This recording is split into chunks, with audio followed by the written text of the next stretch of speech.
The darkness had weight now. At first, it was only an oddity.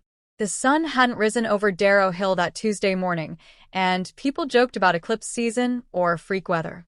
But by the third day, no one was laughing.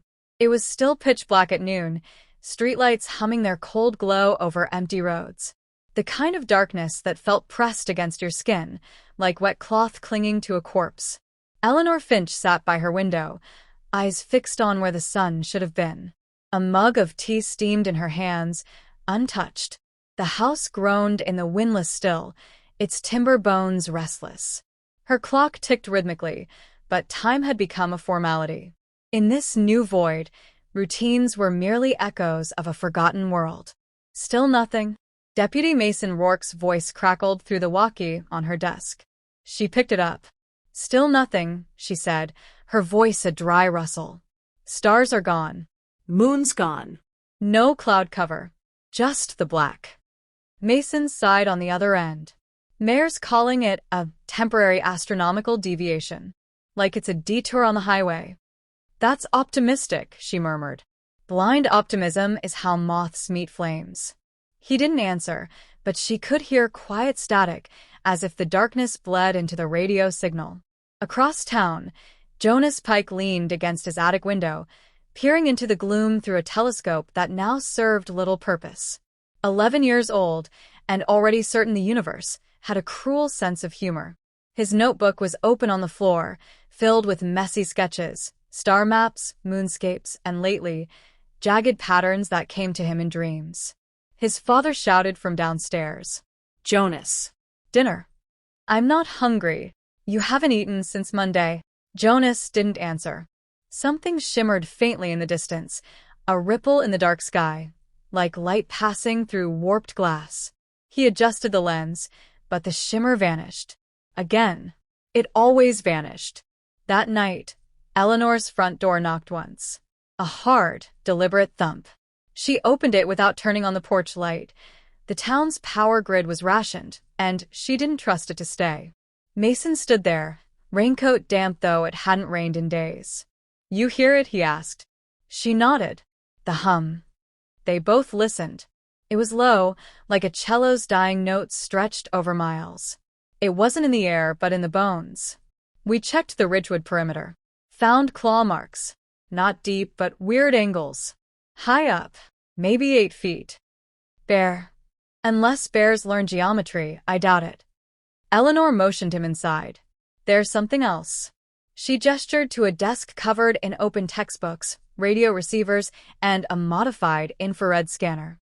No heat signatures above atmospheric level, which means no sun. Not blocked. Not obscured. Gone. Mason frowned. Satellites still showed daylight on global scales. Then either we're not on that map anymore, or the map's a lie. He looked at her for a long moment, then rubbed his jaw. People are getting antsy. Mayor wants a town hall tomorrow. Wants me to say something that calms them down. Eleanor picked up a photo from the shelf, her late husband, smiling at an eclipse they'd watched decades ago. Don't lie to them. The dark's not just empty. It's listening.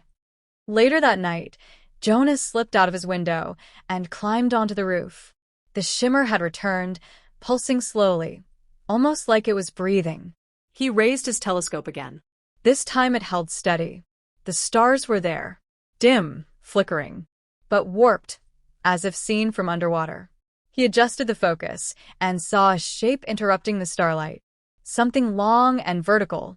It bent slightly, like a curtain swaying, and he could swear it turned toward him. His breath caught. Then, the shimmer collapsed in on itself, and the darkness closed tighter than before. Back in her home, Eleanor tuned her radio through dead channels. Static, static, a burst of something, then, you are not alone in the dark. The voice was mechanical, fragmented, as though each word came from a different speaker. Then silence. Her hands trembled as she reached for a pen. By morning, if one could still call it that, the preacher had gathered 50 people inside the old church. Mason parked across the street, watching the flickering candlelight through stained glass. He didn't step inside. He didn't need to hear the words.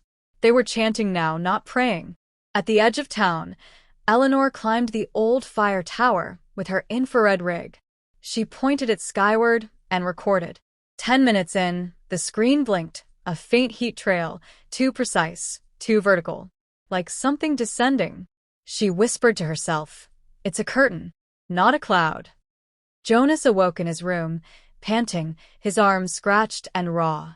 His journal lay open beside him, a new sketch etched in charcoal, a thin spire piercing a black sky, crowned by an unblinking eye. He didn't remember drawing it. The preacher's followers were gone by the time Mason returned to the church that evening. No sign of struggle. No screams. Just dozens of melted candles and a smell like burn ozone. Eleanor played the radio recording again and again, isolating the voice. Jonas stared at his ceiling, wide-eyed, whispering the new word that echoed in his dreams. Threshold. And the darkness listened. Mason Rourke hadn't slept in 36 hours. Sleep had become a gamble. Every time he closed his eyes, he saw the silhouettes. Tall, thin things with limbs that hung too long and heads that turned just a second too late. They didn't attack. They didn't move. They just watched. And the moment he awoke, the sense of being observed didn't fade. He sat in his cruiser outside the old Ridgeline Chapel, engine off, breath fogging the windshield. The preacher's congregation hadn't returned. Not a single one. Their homes stood empty. Meals had spoiled on tables. Pets starved or barked at corners until their throats went raw. It wasn't just vanishing. It was erasure, like they had been deleted. Inside the chapel, the pews were neatly aligned. Candles melted into puddles along the aisle. But what made Mason's stomach tighten was the symbol scorched into the altar. A circle within a triangle, intersected by 3 curved lines. It meant nothing and everything. He couldn't look at it too long without his vision fuzzing at the edges. He sent Eleanor a photo. She replied within minutes, not religious. Not human. Get out of there. Mason left, boots heavy with unease. Back at her home, Eleanor pored over books that had no ISBNs. Gifts from former students, private collections, obscure physics forums. Words like dimensional overlay, perceptual bleed, and cosmic parallax scrawled across pages. The evidence was stacking up, and none of it made sense unless you stopped thinking in straight lines. Jonas Pike hadn't been to school in over a week. He sat cross-legged in the attic now, sketching that symbol over and over. Each time, his hand trembled more. He hadn't told anyone what he'd seen the night before, a figure standing on the telephone wire outside his house. Perfectly balanced. Head bowed. When he blinked, it was gone. But now, Jonas could feel it watching from places light once reached. His room had grown colder. Not in temperature, but in spirit. Something inside it repelled warmth. His telescope sat broken in the corner, lens cracked from the inside. He pulled his blanket tighter and whispered to the dark, "What do you want?" No answer came. Just the soft whine of a floorboard in the hall, though no one was there. Eleanor's infrared scanner confirmed what she suspected. Heat patterns were collapsing. Not cooling, collapsing. Like the laws that defined them were being rewritten. The forest that once hummed with raccoons, coyotes, and owls had gone silent. Even the crickets had stopped. She ventured out with a headlamp and recorder, following what little sound remained. Along the Ridgewood Trail, she found scratch marks. Not random. Not wild. Etched deliberately into the bark of 6 trees in a perfect circle. She photographed them, then paused. There were 7 trees. She turned slowly. The 7th tree bore no marks, but its bark moved subtly, like something breathing underneath it. She didn't run. She backed away, whispering each step to herself like a mantra. Still here. Still human. Still me. Something inside the forest whispered back. Not in English. Not in language. But in intention. A promise unspoken. A threshold drawing near. Back in town, the mayor insisted on holding a broadcast over the emergency radio channel. "This darkness is temporary," he said, voice thin and forced. "We must remain calm, neighborly, and prayerful." Eleanor and Mason listened from her living room. "He knows less than we do," Mason muttered. He knows too much, Eleanor corrected. Did you see his eyes? Like he's already halfway gone. That night, Mason received a panicked call. The O'Reilly twins, 12 years old, had vanished from their locked home. Their parents said the girls had been talking in their sleep, guttural, rhythmic sounds. They'd woken to find empty beds and frost on the inside of the windows. On the window pane, written in condensation, was a word neither parent recognized, Bekran. Eleanor began cross-referencing languages, Basque, Sumerian, even constructed languages from ancient cults. Nothing matched. But when she inverted the waveform of the voice from the radio broadcast and ran it backward, the same syllables echoed in a whisper. Vekran threshold open. Jonas watched from his rooftop.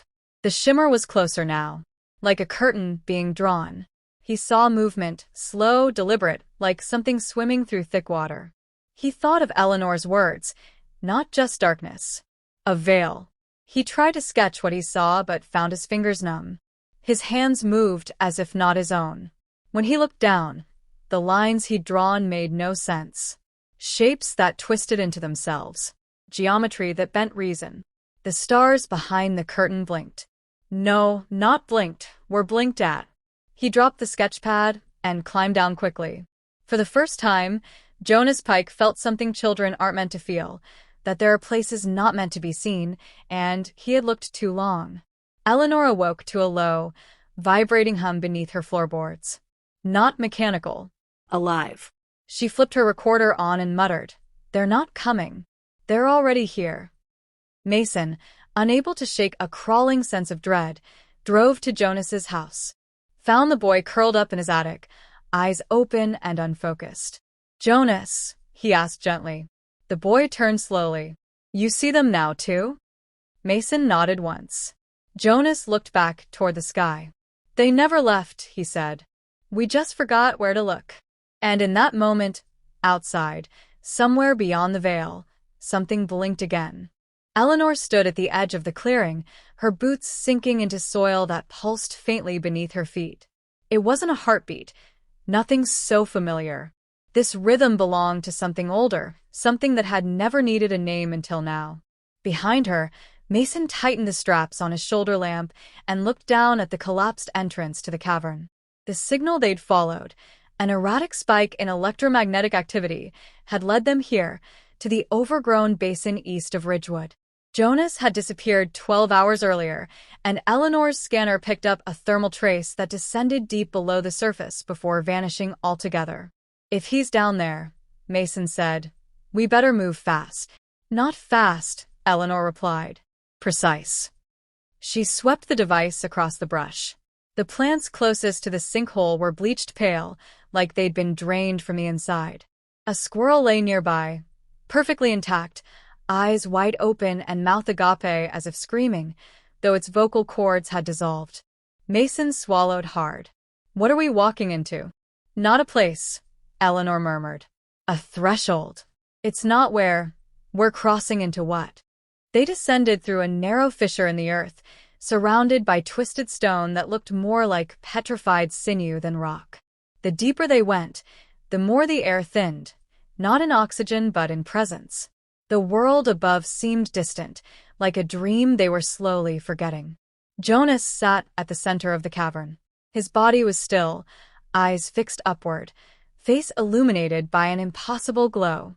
The monolith towered behind him, 12 feet tall, obsidian slick, humming a pitch that had no source.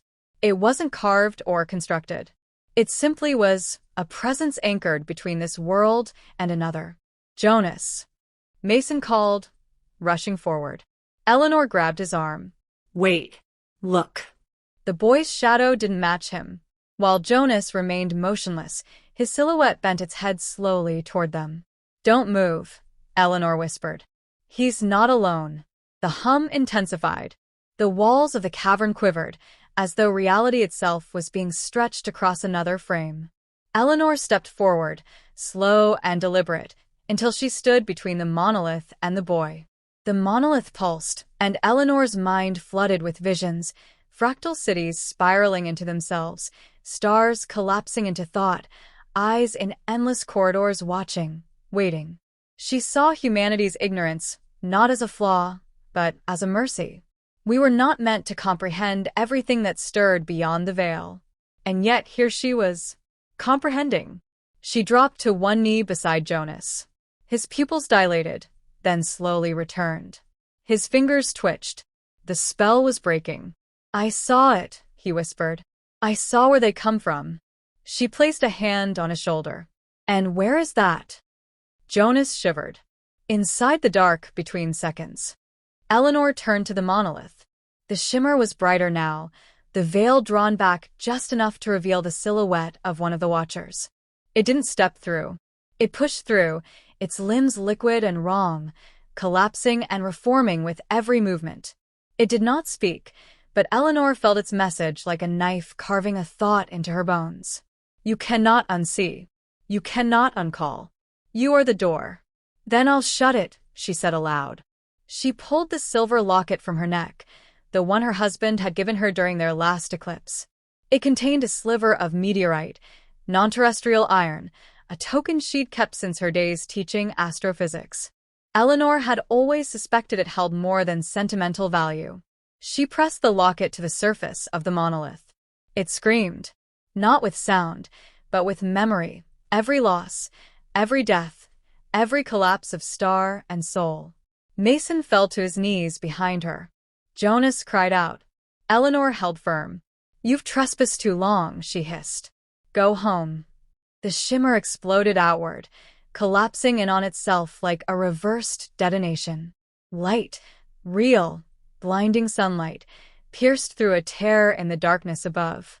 The monolith cracked, its surface fracturing into slivers that dissolved before they hit the ground. The watchers recoiled, folding back into a dimension not meant to touch ours. And then, silence. Eleanor slumped forward. The locket dropped from her fingers empty, its metal warped. Mason rushed to her side. "Eleanor, hey, stay with me." She looked at him, a faint smile on her lips. "You were right. It wasn't a place." Jonas crawled to her side. "You stopped them." "No," she whispered. "They'll be back. But not today." Her eyes closed. She didn't vanish. She simply dimmed, like a candle at the end of its wax. They buried her beneath the old fire tower. The sun returned the next day. Not fully. Not yet. But enough to paint the sky in color again. Mason took Jonas home and sealed the attic window shut. He didn't ask about the notebook filled with sketches that still updated themselves in the boy's sleep. In the days that followed, the town pretended. They attended school, restocked shelves, repaired the power grid. But every so often, when the lights flickered and the wind carried a low hum through the trees, they paused, listened, and remembered, because they knew now what waited beyond the dark. And it knew them back,